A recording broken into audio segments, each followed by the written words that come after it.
Welcome to the Designated Drinker Show. I am Louise Solis, the host of the podcast that's raising the bar on craft cocktails.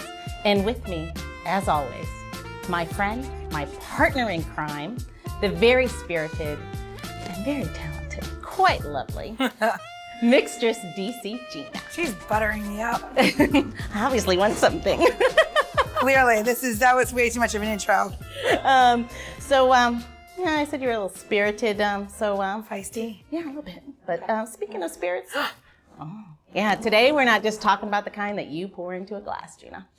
We're talking about the kind that you always know they're there. You may not be able to see them, but you definitely feel them. And what more appropriate spot to do that than here in the heart of New Orleans at the Napoleon House. And who better to do that with than with today's designated drinker, the executive chef and GM of the Napoleon House, Chris Montero. Hello. Hello, welcome to the show. How are you? Glad you're here, Chef. What a pleasure to have you. Thank you, Chef. Yes, you always, wonderful, wonderful host you are. Thank you. We enjoy it. Great. You've taken Gina and I around and we've got to do the creepy stairs and go all the way up to the top, and not everyone gets to do that, much less with somebody like you who knows like the amazing history of this space and all the nooks and crannies. Of all New Orleans, hello. But especially here. So I'd love for you to share some of that, but first, tell listeners a little bit about yourself. So as you said, my name's Chris Montero. I'm with the chef of both here and the Cafe Noma at the New Orleans Museum of Art. I've been with Ralph Brennan, the Ralph Brennan Restaurant Group, for my 20th year. We love Ralph. And I act as a general manager and chef of 2 locations. At the museum, they call me the culinary curator because we're in the Museum of Art. Look at you, fancy. Kind of becoming that way here too, because Nice. This amazing entity, the Napoleon House Restaurant and Bar, is as much a museum as it is a restaurant. Yeah, absolutely. And we're learning more and more about it every day. So we're really digging deep into the history of this amazing building. Yeah, no pun intended, huh? No pun intended. Or all pun intended. There's digging going on all around us right now.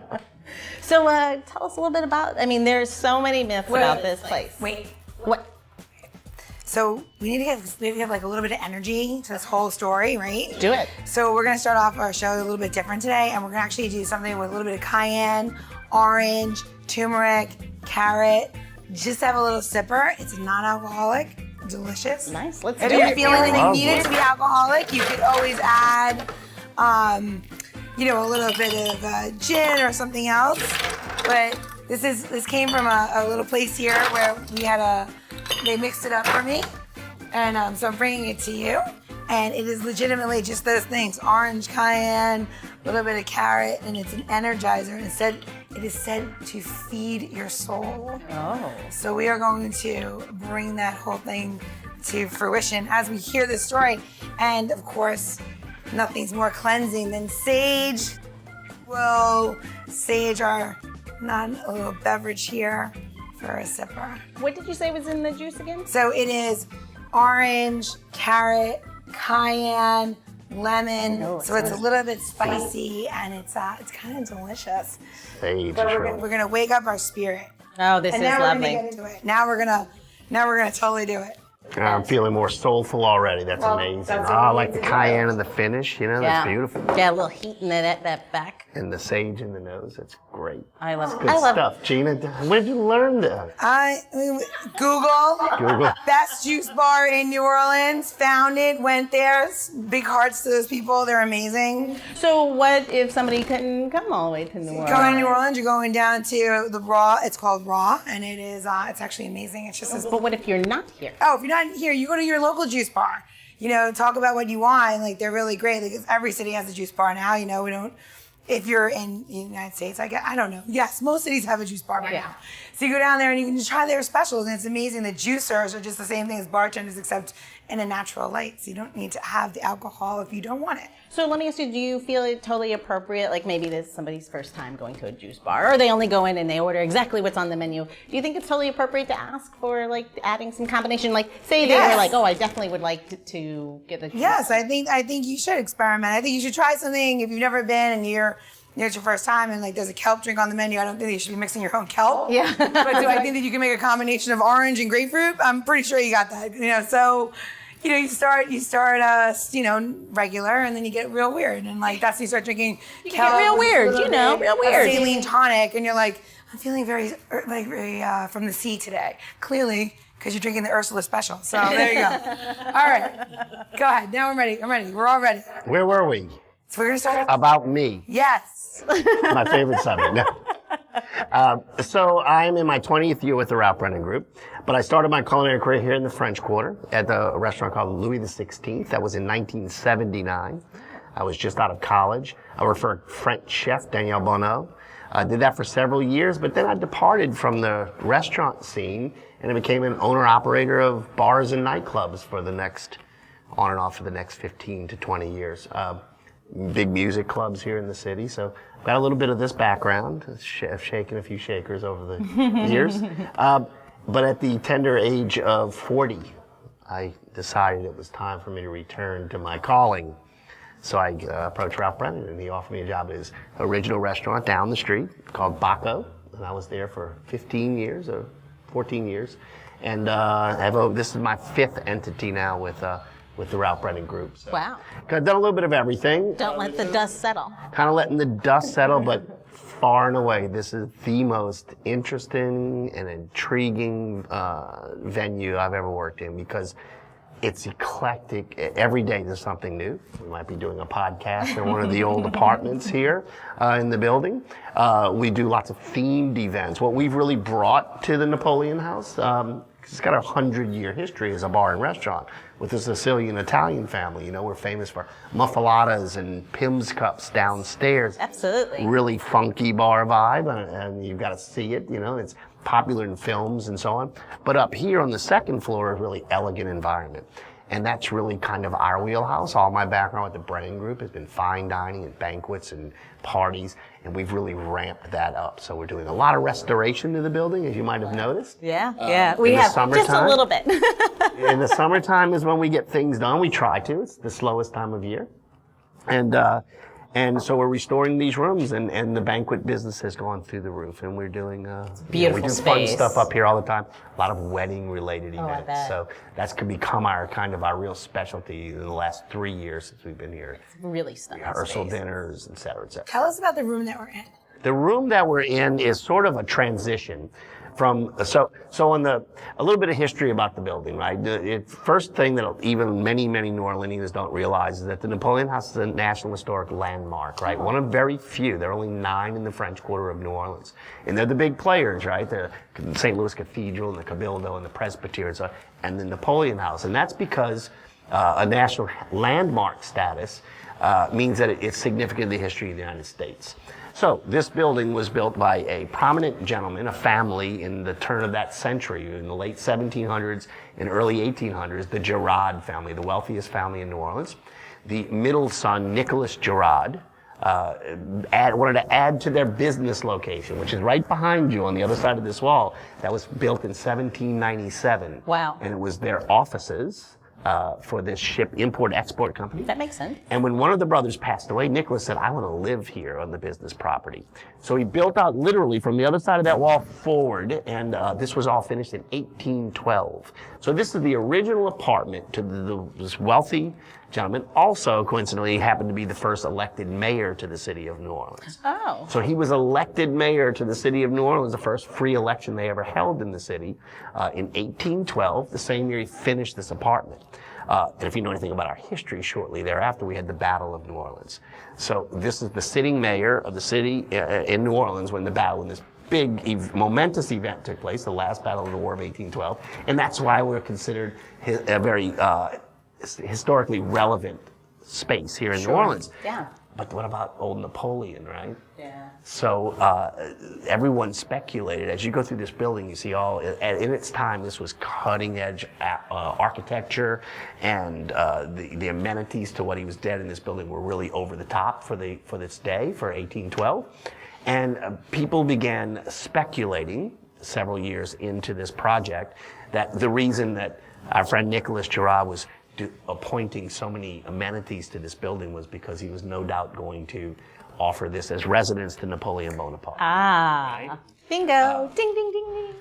And that's a wonderful story. We have very little historical evidence of that, but it is not something we make up with tour guides and concierges, right? If you were standing in the city of New Orleans in 1820, the entire city was abuzz and convinced that this was going to be Napoleon's residence, and he up and died the next year in 1821. He died in exile in St. Helena, and within 2 years, virtually everyone in the city of New Orleans, so 1822, everyone referred to this as what would have been Napoleon's house. Right? Yes. And it's never gone away. It's a 200-year story and legend, and everyone firmly believed it then, and we like to firmly believe it now. Absolutely. So with the Girard House, historically, known widely for 200 years as the Napoleon House here in New Orleans. It's amazing. Beautiful space, huh? It's like, it is a beautiful space, but that's, it's perfect myth. Bartenders tell lies all the time. Well, yeah, well, you can't prove it, you can't disprove it. Believe what you want. I mean, who invented the Pimm's Cup? Me. I did. Thank you so much for coming. Funny you should mention that. Most historians say at best it was barroom gossip, right? Yeah. But barroom gossip is a powerful thing. Yeah. And it's never gone away. Word of mouth. Drink to that, right? Cheers. Cheers. I have, that is really one of my favorite things about this place is that it is famous for a drink they did not invent. Yeah. Wait, tell us, Chris. Wait, I want to know about the Pimm's Cup. Don't tell us. About our Pimm's Cup. How many Pimm's do you serve? First of all, what is a Pimm's Cup? A Pimm's Cup. A Pimm's Cup is a drink that was developed in London, right? Shortly before the turn of the next century, in late 1800s, early 1900s. The gentleman who bought this in its second century of history, that Sicilian family. We call this area of the building Uncle Joe's apartment, right? Yeah. Giuseppe Impastato. By 1900, this opulent residence, the French Quarter had become a slum post-Civil War. So the French Quarter was occupied by nothing but immigrants, and this young immigrant, Giuseppe, Sicilian from Palermo, bought what was once the mayor's mansion, right, on a loan from another Sicilian. And Giuseppe was a Sicilian, Italian Catholic, right? Yeah. And he, while he enjoyed wine and drinking a little beer and he had a grocery store and a little bar and sandwich shop, he did not like whiskey, right? Because we had a lot of Irish here at the time, and whiskey was the rage here in New Orleans in 1900. The Irish came before the Italians, so our bar rooms were full of whiskey drinkers and roughneck Irishmen. And Giuseppe thought that was sloppy and unacceptable, right? But he knew of this drink in London that was a low alcohol Pimm's, right? The Pimm's aperitif. So it's a gin-based, Pimm's number 1. Pimm's number 1.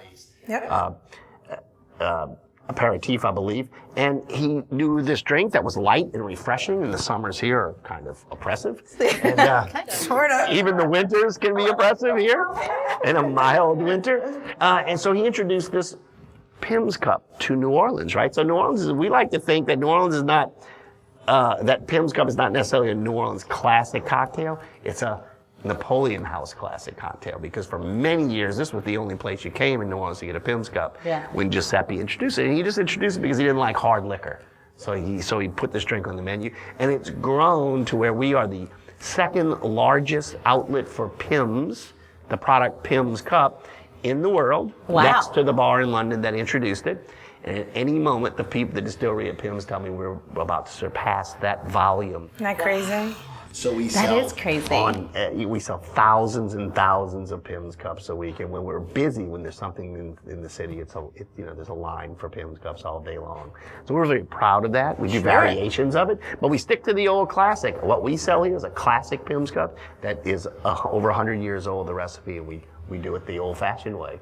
There's many ways to make Pimm's Cup. Of course, you change. They have a million. Yeah, and they have different cup numbers: 1, 2, 5, 9. And they have different variations on Pimm's. Classic recipe, we'll put it online for everybody. Some people say 1.5, 2 ounces of Pimm's, and then you put ice, ginger ale. I like it with ginger beer, ginger ale, and then cucumber slices. It's just very, very light. Nice. Yeah, and then you can add, obviously you can add more gin to it, and then it changes its name to a different cocktail. So, but I think where we are in the history of it, I think that the Pimm's serves as just an amazing cocktail. We're going to play a little homage to it in a minute, but we're going to keep talking. So when you change when the numbers changed, it's like 1, 2, 5, 25, whatever. Right. Does the recipe change greatly, or is To the spirit itself? what do the numbers signify? The Pimms that you're using. So there is different Pimms. The summer cup. Pimm's, not different recipes. Summer cup, winter. They come with like Christmas. They have a bunch of different cups that they've come out, like numbers. Gotcha. And then the cup will change. And then like Wimbledon serves Pimms with strawberries. So like that's the Wimbledon cup. Gotcha. So like things have changed, but it's Pimm's base. Gotcha. Yeah, so that's really quite lovely actually. Nice. And I think strawberries and cucumbers got popular because of that Wimbledon cup together in cocktail. Yeah, well, it's become sort of in London, Wimbledon season is Pimm season, right? So they sell it by the pitcher, kind of like we do sangria, or used to do sangria. I don't know how much we see sangria these days, but... Yeah, I mean, I think the rosé sangria is going to come back. You know, the rosé all day, and everyone's like all into it. I feel like, which I've definitely imbibed way too much rosé on that quote. I think that you'll see a little bit more of that, especially also people are trying to like lower the amount of alcohol they're having in a session. Not necessarily deleting it, but you know, just a little bit less and more sessionable, palatable cocktails. Right. Yeah, especially in the heat. Now, if you're in London during July, you'll see Pimm's everywhere. Every pub has a sign out front, and it looks like a fruit salad because there's lots of variations. In England today, they've added a lot more fruit, a lot more ingredients to it, kind of like we may or may have done with Bloody Marys here. You know, where you keep adding more and more components to it. We really stick. This is the real base recipe that you referred to, and it's just enormously popular. But we do variations of it. We do. Oh, it's nice. Seasonal Pimm's, we call them. It's nice to have something really refreshing in this warm weather. All right, well, we're gonna do something really refreshing. We're gonna make a cocktail. I feel like it's time to like break into one. So Let's do it. we're gonna start off with a little bit of cherry. So we're not actually gonna use Pimm's in this drink. We're gonna use just a little bit of black cherry syrup that we made, and we're gonna use 3/4 of an ounce. So the colors are the right colors, but we're gonna actually take this a different way. So, and then we're gonna take about half an ounce of lime for each cocktail. And we're just gonna put a little fresh lime juice in there. And now this drink can go two ways, right? You can make this drink long and dry and just soda water. But we're gonna change this up today, and we are going to put activated charcoal in the cocktail. Look at that. Yeah, something just a little bit different, very now and hip. You know, you're making a drink for a chef. Speaking of hip, it does. A now and hip chef. Exactly. As well you should expect. Well, it is steeped in history, and you know, just making it a little bit differently. So this is rose hip, which is a tea, and then we're gonna put 4 ounces, and we're gonna one more in there for Louise. And we're gonna make it 2 different ways. We're gonna make one non-alcoholic, and we're gonna make one with alcohol. We're gonna use 1 ounce of Bombay Sapphire in here. Chef has a long day. Yeah, he does. Long night, long week. He's got a new kitchen. So we're gonna pour 1 ounce, and then we're gonna put a little bit of ice, and then we're just gonna top it off with a touch of soda water. When you consider what kind of gin you would put against that, what do you recommend, Gina? Something dry. Dry? Yeah, because it's tea based, and like it's a nice long drink, and it's kind of like my homage to, you know, what a Pimm's cup is, but just a little less sweet, definitely more tart. A little bit like you. What? What? What? I should be careful. She's making my drink. Who's the jackass now? I mean, Sure, not my smartest moment. I know. I'm like, seriously, Louise. Anyway, so when you're doing any cocktail, you're gonna put a soda water in there. You don't really want to like move it around too much. The soda will work for you, and it's gonna pull everything up and through. And that one's a little bit. You have a little less alcohol in there, and we're gonna stay within the moment, and we're gonna keep with the herbs, and we're gonna put just 2 little mint leaves to complement your rose hip. I always like when she compliments my rose hip. No doubt. Who wouldn't? We're gonna push that in, and now everybody knows the new thing is, you know, either you're gonna do a paper straw or no straw. So we're going naked on these cocktails. Naked. Is that the new term? We're gonna get naked. We're gonna get naked with it. Tell me a little more about charcoal and what am I expecting here? So charcoal is just it's like, so obviously everybody knows they're made of carbon, right? Right. Is it gross? Do you love it? Is it weird for you? No, I like it. No, I don't. Well, because of the gin, that's just, for me, it just kind of pulls all that together and opens up that gin. And like I get nice notes, but it's really well balanced. And like, again, you could drink this all day. Well, Thank you. Well, so you're made of carbon. So your body Right, has yes, carbon. carbon's No, everything. I mean, right? So it's like you in a glass? It's just a nice cleanser. And actually people are starting to use charcoal like more of a tea kind of way. So that's why it's made with rosehip and charcoal, and they actually steep it and use it in that fashion. I mean, I'm not getting much from a flavor profile of charcoal. No, it's... So is it considered somewhat medicinal? Yes, or is there medicinal. actually It's something medicinal. going on in there? No, it's medicinal. It's medicinal, and basically it's just really good for your like liver, antioxidants, kind of taking that kind of like, you know, the grime out of your food, especially if you eat like heavy food or fattening foods and stuff like that. It's just good for you. Something you might do a little bit in New Orleans, maybe drink a little too much. Filter your liver a little bit. And then, fried foods here and there. And then you go the other way and you just dump a bunch of gin in it, and then you completely delete it, but then you feel kind of good about it, and you're like, what else? Pretending it's healthy. Say something. You want to try it without it? It's actually really quite beautiful. And if you are in New Orleans or you have like a juice bar, so, you know, like I said before, you can go to your local juice place and try these kind of things. So it's really nice. And the black cherry really goes with the flavor, what it is, how it tastes. Yeah, you could, plain. Yeah. It's really, It's refreshing. yeah. Not what you would imagine from charcoal, but it's quite clean. I mean, the rosehip is what you're really like that taste Right. is it cleans it up and everything. It's a water. I mean, it's just that's what it's supposed to be. So I want you to tell a little bit more of the story of here, because I love when we were here, you took us on our tour. Right. Can you tell everybody a little bit more about the history of what the family that lived here and then the apartments and everything? Is that okay? Sure. So which family? Which century would you like me to refer to? The Gerard family or the Impastato? I want the Impastatos. I think that they were like my favorite, and maybe because my last name is Giovanni. I don't know, but that's when it really gets interesting to me. Right. So in 1900, right, the big Sicilian immigration took place, just like in New York City, right? So the two biggest port cities in America.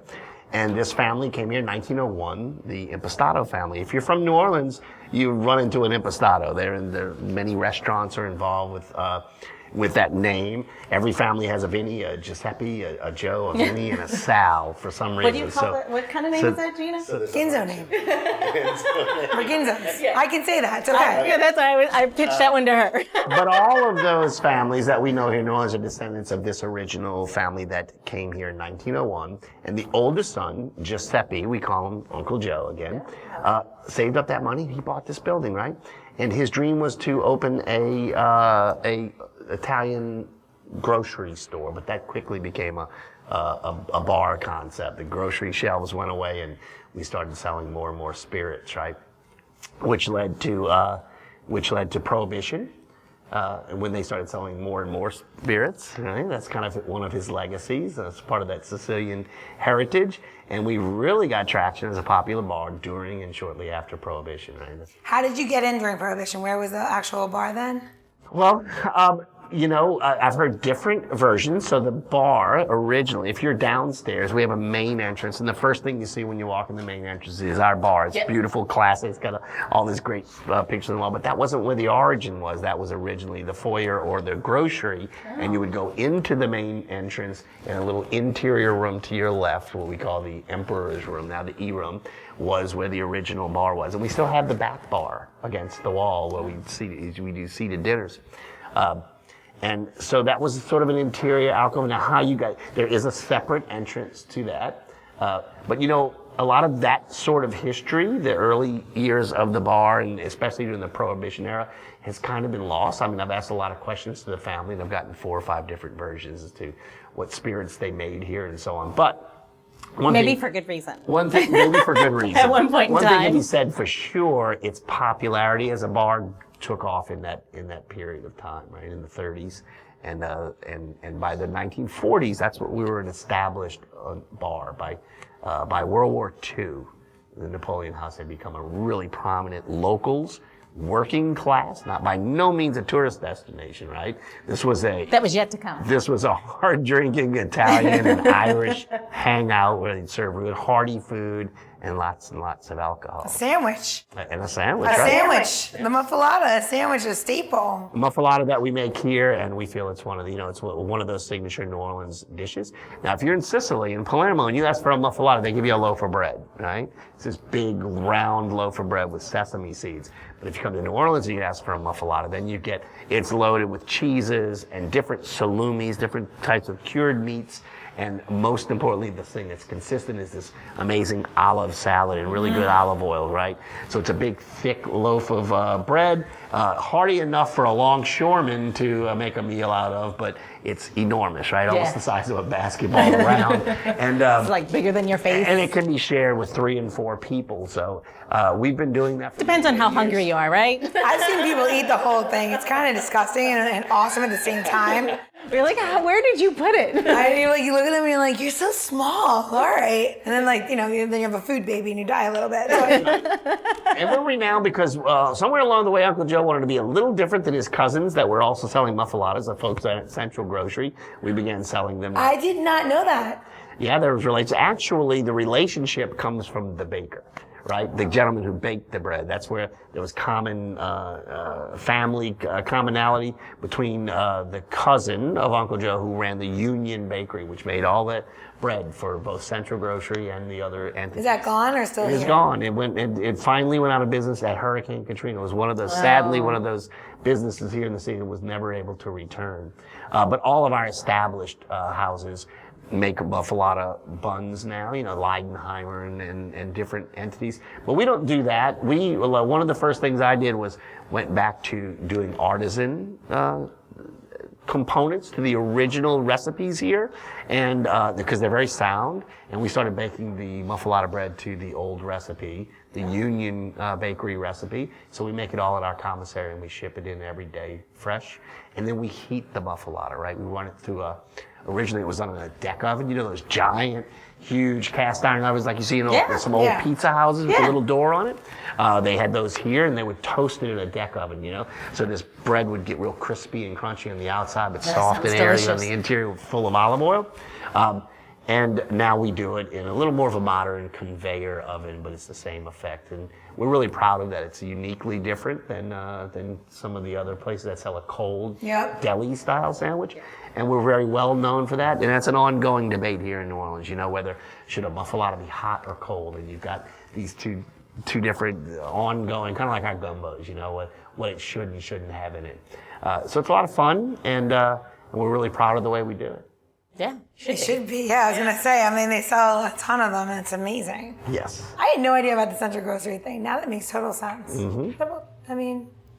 I think I'm impartial to this place for sure. Yeah, just a little bit. Just a little bit.